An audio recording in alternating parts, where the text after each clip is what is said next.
Got a knot in your back? Schedule a massage.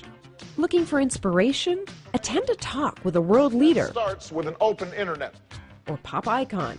The most important thing, I think, with creativity is that you honor your creativity.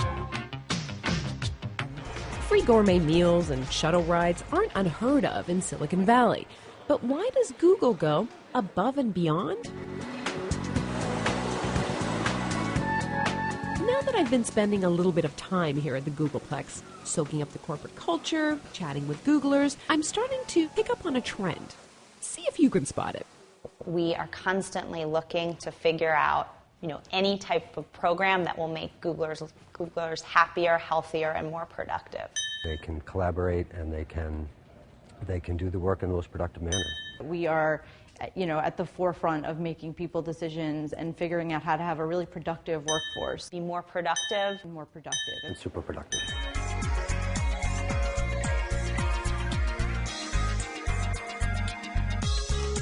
In the last 14 years, Google has gone from 2 employees to over 32,000, making it tough to preserve its nimble and industrious startup days.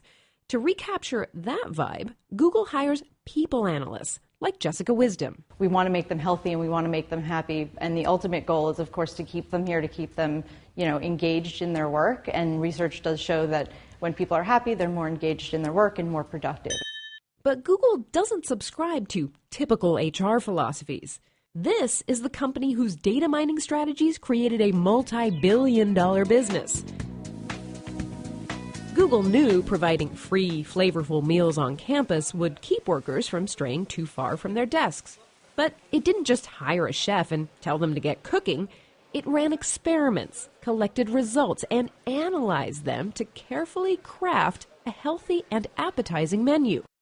It goes beyond cafes. When Google opens new office space, it uses practically every methodology in the book. We have a passion for collecting the right data, analyzing it, and implementing it into every design.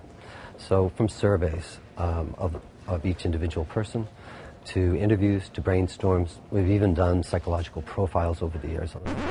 Hang on. Psychological profiles? Yep. To design its Zurich offices, employees took personality tests. Fascinating, right? But does this sound slightly Orwellian to anyone else? The other message is, well, why should you ever leave? I mean, we always want you to be here. And to me, the joke I tell is there's a sociological literature on things that are called total institutions. Prisons would be an example of a total institution. I don't know, maybe the army, mental institutions, something you check in but you never leave. Sutton labels some Google policies as liberal paternalism, but he says the tech giant truly tries to be a force for good. Still, Googlers must have some gripes, right? A lot of my passion is kind of in like the social enterprise and social change space.